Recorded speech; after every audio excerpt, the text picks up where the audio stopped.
여러분, 하나님은 어떤 분이실까요? 하나님은 어떤 분이실까요? 하나님은 전지전능하신 하나님이십니다. 하나님은 우리를 치료해 주시는 치료자가 되십니다. 하나님은 시작과 끝이 되십니다. 하나님에 대해서 여러분들이 고백할 수 있는 내용들이 얼마나 많습니까? 나를 인도해 주시는 분이 하나님이시고 하나님은 스스로 계시는 분이십니다. 자비와 온유 넘치시는 분이시고 노하기를 더디하시는 분이시고 은혜로우신 분이시고 인자와 진실이 넘치는 분이시고 그리고 또 한편 보게 되면은 또 질투하신 하나님이십니다. 등등 우리는 하나님에 대하여서 성경을 통해서 깨달은 바를 조곤조곤 이렇게 알 수 있습니다. 그 가운데서 우리가 꼭 기억해야 되는 것 있는데 하나님은 거룩하신 하나님이십니다. 거룩하신 하나님이십니다. 레위기 19장 2절 하반절 보게 되면은 이렇게 말씀하고 있죠. 나 여호와 너희 하나님이 거룩함이니라. 거룩하다라는 이러한 호칭은 아무에게나 붙이지 않지요. 여러분 살면서 누군가에게 당신 참 거룩합니다 라고 이렇게 호칭을 붙여서 상대에게 말한 적이 있습니까? 저는 없습니다. 저는 살면서 사람을 향해서 거룩한 사람이라고 이렇게 말하는 것을 지금까지 들어본 적은 없습니다. 성경 보니까 성경에서 하나님은 거룩하십니다 라는 사실을 깨닫게 돼요. 하나님 스스로가 자신에 대하여서 나는 거룩하다라고 소개하고 있습니다.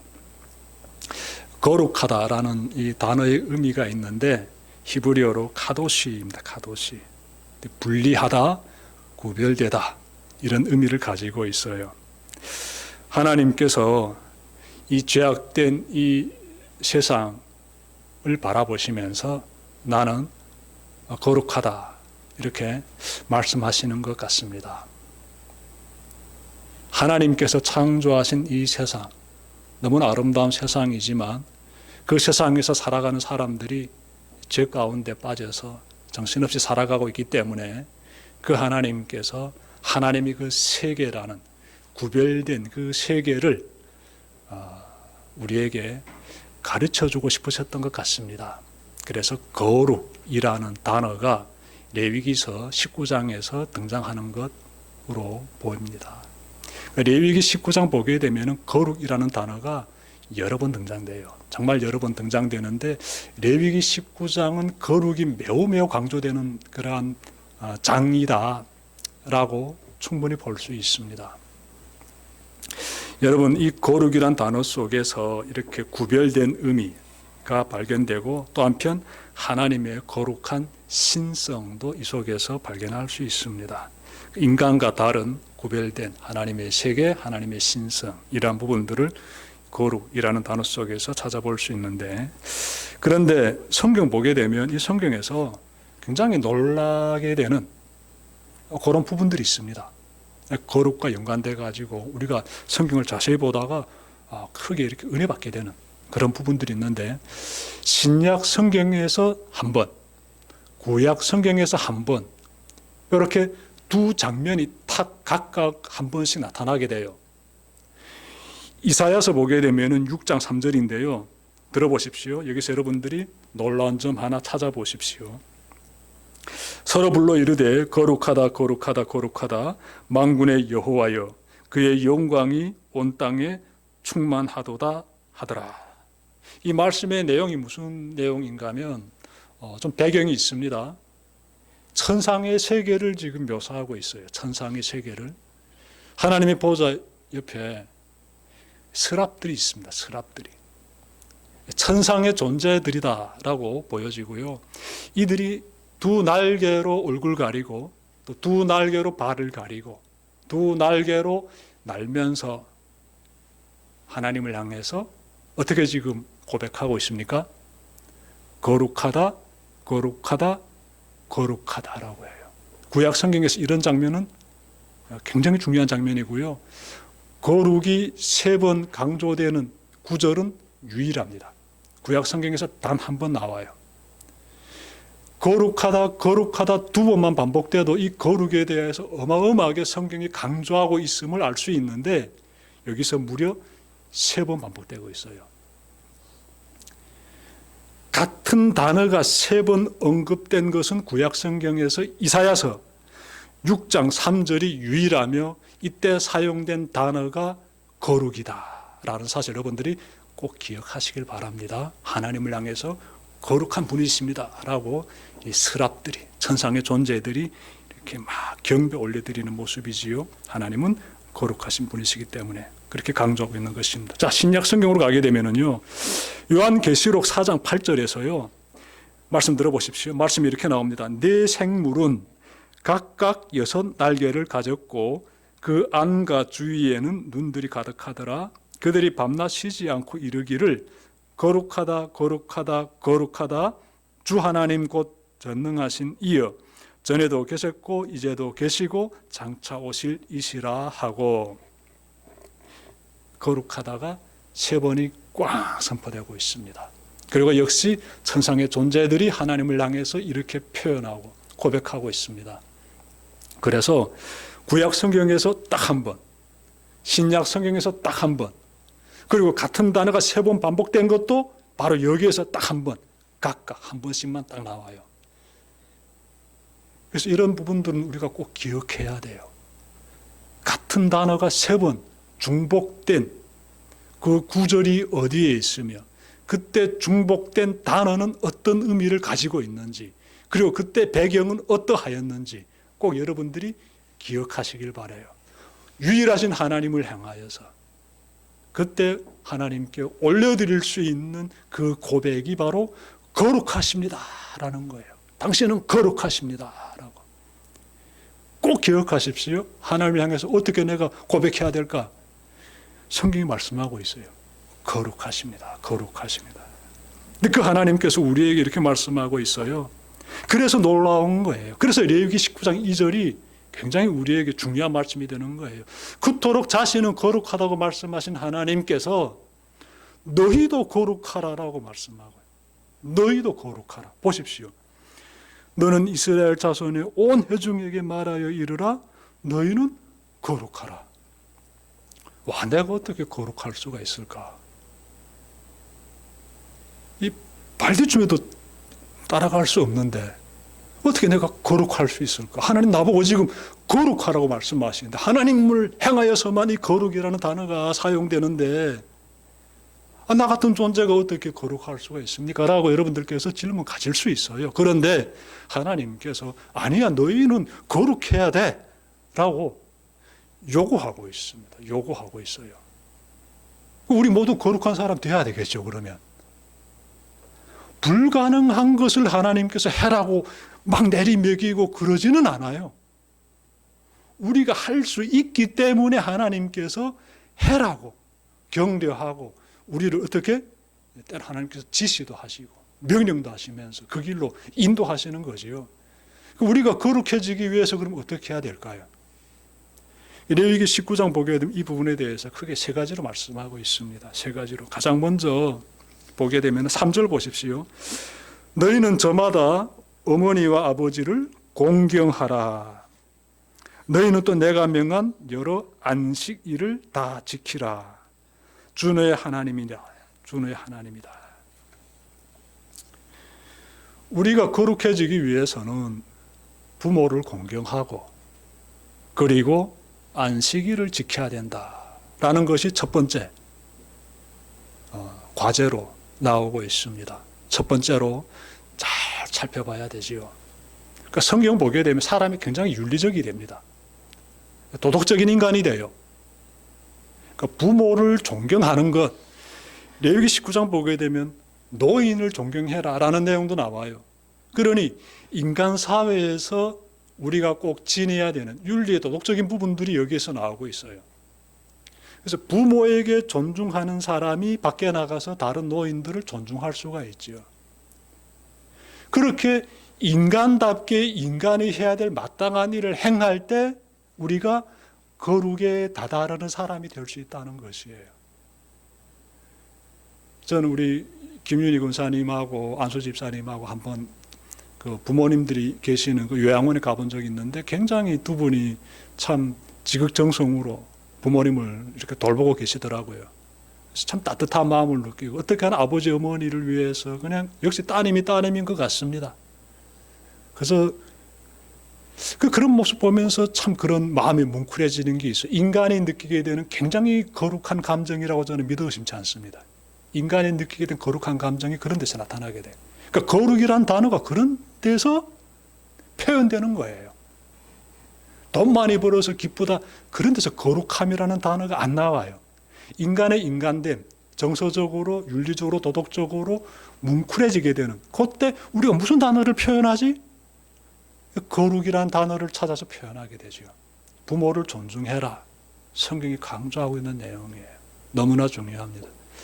그리고 또 동시에 보게 되면은 안식일을 지킬 때 우리가 거룩에 도달하는 사람이 될 수 있어요. 하나님께서 안식일을 통해서 내가 너희를 거룩하게 하겠다고 말씀하셨어요. 출애굽기 31장 13절 보시면 너는 이스라엘 자손에게 말하여 이르기를 너희는 나의 안식일을 지키라. 이는 나와 너희 사이에 너희 대대의 표징이니 나는 너희를 거룩하게 하는 여호와인 줄 너희가 알게 함이라. 무슨 내용인가 하면요, 내 스스로가 안식일을 지킴으로써 내가 주동이 되어가지고 주체적으로 거룩해지는 것이 아니라 내가 주일에 나와 예배 드리는 그 가운데서 하나님께서 나를 거룩한 사람으로 보십시오. 내가 너희를 거룩하게 라고 말씀하고 있지 않습니까? 하나님께서 우리를 거룩한 존재로 다듬어 가신다는 거예요. 그래서 예배가 중요한 겁니다. 내가 어떻게 거룩한 사람이 돼? 안 되지. 당연하지. 근데 당신이 교회에 나와 예배 드리는 그 가운데서 우리 하나님께서 우리를 거룩한 사람으로 다듬어 가신다는 거예요. 그래서 안식일을 잘 지켜야 되고 여러분들과 함께하고 또 여러분들을 위해서 많은 사랑을 베풀어준 부모를 공경하고 존중하는 그런 삶을 사는 여러분들 되시길 바랍니다. 다음으로 우리가 거룩해지기 위해서 레위기 19장 4절 보시면 너희는 우상들을 의지해서는 안 된다. 쇠를 녹여 너희가 섬길 신상들을 만들어서도 안 된다. 내 주 너의 하나님이다. 이렇게 말씀하고 있습니다. 그러니 거룩해지기 위해서는 나의 신앙의 자세가 굉장히 중요하다는 것이지요. 여러분 신앙의 자세가 지금 어떠합니까? 거룩해지기 위해서는 하나님만을 의지해야 된다. 다른데 견눈질하지 말고 다른데 마음 뺏기지 말고 하나님만을 의지하는 그러한 믿음의 삶을 살아야 된다.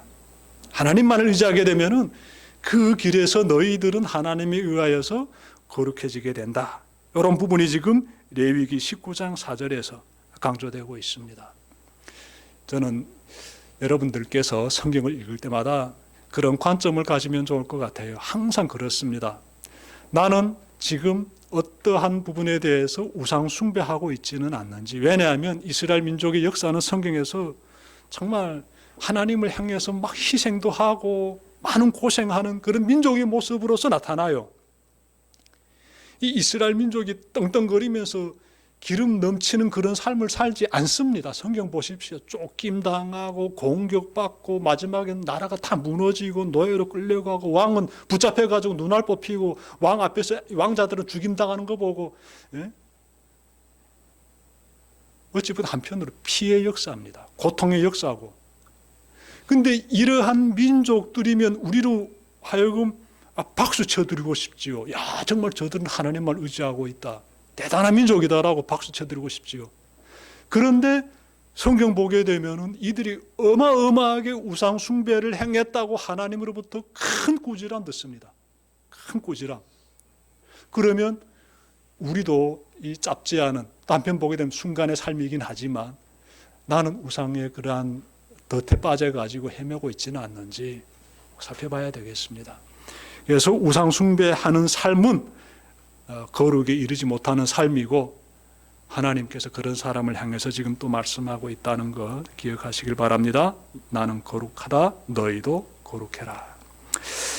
자, 끝으로 보게 되면은 레위기 19장 18절 말씀에서 발견할 수 있는데, 한 백성끼리 앙심을 품거나 원수 갚는 일이 없도록 하여라. 다만 너는 너의 이웃을 내 몸처럼 사랑하여라. 나는 주다. 이렇게 말씀하고 있습니다. 그러니 거룩해지기 위해서는 뭘 해야 되나 봤더니 이제 뭔가 윤곽이 잡히는 거예요. 18절에서는 이웃을 내 몸처럼 사랑해라 이렇게 말씀하고 있지요. 자, 그러면 앞서는 하나님만을 의지해라, 우상을 숭배하지 말아라 이렇게 말씀하셨잖아요. 그런데 이어지는 내용 보니까 이웃을 내 자신처럼 사랑해라 이렇게 말씀하고 있잖아요. 아, 그러면 거룩해지기 위해서는 어떻게 하면 되는 것입니까? 십계명을 지키면 되는 거예요. 하나님을 사랑하고 이웃을 사랑해라. 그리하게 되면은 너희가 거룩한 사람으로서 평가받게 된다는 것이지요. 그러니까 레위기 19장 보게 되면은 이 두 가지가 나오는 거예요. 그래서 도둑질도 하지 말아야 된다, 이웃에게 피해를 입히면 안 된다, 이런 내용들이 레위기 19장에서 쭉 나오는 거예요. 여러분, 십계명에 대해서 다시 한번 생각해야 되겠지요. 아, 내가 거룩해지기 위해서는 어떻게 하면 될까? 그 십계명 그냥 한편 눈으로 보고 잊어버려도 되는 그냥 내용인 것이 아니라 거룩하신 그 하나님의 백성답게 나 또한 거룩해질 수 있는 그 길이 그 속에 있는 거예요. 너무너무 중요하죠. 그래, 이웃 사랑하기 위해서 어떻게 하면 될까요? 구체적으로 말씀해 주세요. 이런 질문도 가질 수 있는데 제가 말씀 찾아 읽겠습니다. 여러분 들어보십시오. 9절. 밭에서 난 곡식을 거둘 때에는 밭 구석구석까지 다 거둬들여서는 안 된다. 거둬들인 다음에 떨어진 이삭을 주워서도 안 된다. 포도를 딸 때에도 모조리 다 따서는 안 된다. 포도밭에 떨어진 포도도 주워 가서는 안 된다. 가난한 자들과 나그네 신세인 외국 사람들이 줍게 그것들을 남겨두어야 한다. 내가 주 너희의 하나님이다. 이렇게 말씀하고 있어요. 여러분, 이웃 사랑이 그 범위가 이 온 인류를 향하고 있어요. 이웃 사랑이. 이웃을 내 몸과 같이 사랑해라라고 말씀하는데 그 이웃이 나와 함께하고 있는 지역 사람들인 것이 아니라 또 나와 함께하고 있는 이스라엘 민족에게만 국한된 것도 아니라 보니까 외국인들에게까지로 확장되는 거예요. 레위기 19장 10절에서 우리가 발견하게 되는 거예요.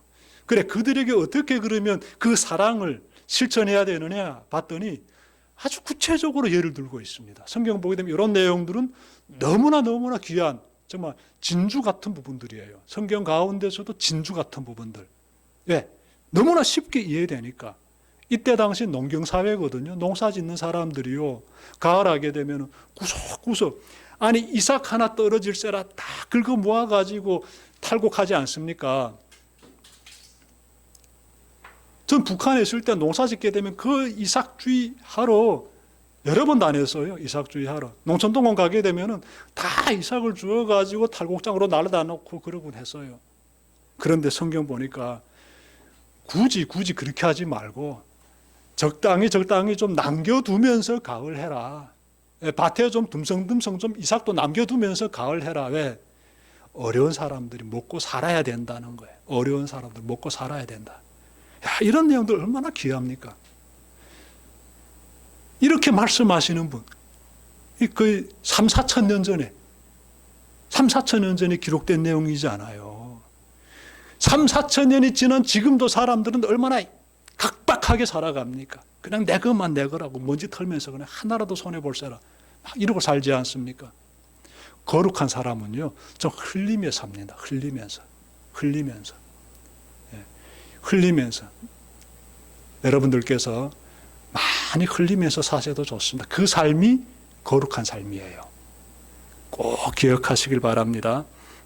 그래서 오늘 말씀 이렇게 마음에 새기면서 전 대성교회 교우들 오늘 이 자리 가운데 정말 너무 소수가 앉아있지만 괜찮습니다.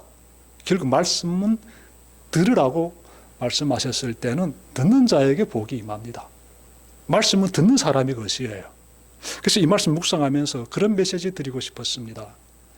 부디 여러분들이 하나님 안에서 큰 축복을 받으셔가지고요, 저 북한을 향해서 많이 흘러보낼 수 있는 분들이 되길 바랍니다. 제가 이 복음통일기도의 이 설교 원고를 사실 보름 전부터 제가 준비했어요. 이 레위기 19장 2절을 묵상하면서. 근데 어제 저녁 밤 11시 안수 집사님에게서 문자 왔는데, 너무나 기쁜 거예요, 저는. 정말 너무 감사하더라고요. 전 기적이라고 생각합니다. 근데 사실 저는 기적이 일어나기를 그렇게 바랬거든요. 기적이 일어나기를. 제가 나중에 우리 분들에게 그 서류를 보여드리면 안 되죠. 그거는 중요한 서류 같아가지고 저만 봐야 되거든요. 근데 그 구두로 설명해 드릴게요. 이 외국 기업들이, 이 CEO들이 어마어마한 프로젝트를 지금 추진하고 있어요. 그래서 거기서 토의된 내용이 공문으로 되어서 금액까지 딱딱딱 밝혀가지고, 전 그런 공문 처음 봤어요. 마지막에 거기 단체 직인이라고 저는 보여지는데, 그 직인 맞죠? 제일 마지막에 찍힌 도장이. 그런 게 딱 찍혀있더라. 금박으로 딱 되어 있던데, 안수 집사님 잘 되셔가지고 많이 흘러보내는 사람이 됐으면 좋겠습니다. 오늘 말씀처럼 거룩이 무엇인가 봤더니, 어찌 보게 되면 이 말씀이, 10절 말씀이 하나님의 그릇들이 기억해야 될 말씀이지요. 거룩한 사람은 어떤 사람이다? 많이 흘러보내는 사람. 내 것만 내 것이야라고 막 긁어 모아가지고 차곡차곡 내 것만 쌓는 사람은 하나님 보시기에 거룩한 사람이 아니에요. 근데 대성의 많은 사람들이 지금 그런 삶을 살고 있습니다. 그냥 내 것만 내 것이야라면서 그냥 너무 무섭게 집착하며 살고 있어요. 이해는 합니다. 왜? 먹고 사는 것이 그만큼 생존의 문제이기 때문에. 그런데 그럴수록 하나님 믿는 사람은 어떻게? 밭 옆에 포도나무 이 열매들을 좀 남겨놓으면서 가는 거예요. 어려운 상황에서 뜯어 먹고 살라고 남겨놓으면서 가는 거예요. 그런 사람들, 대성교 교우들 되시기를 바랍니다. 그 삶을 통해서 북한의 사람들도 살아나고, 인도네시아 사람들도 살아나고, 이 답답한 삶 가운데서 살아가는 탈북민들도 좀 허리 펼 수 있는 그런 기적이 일어나기를 저는 간절히 바랍니다. 우리 함께 그런 마음을 가지고 복음통일 기도의 시간 또 이어갑시다. 기도드립시다.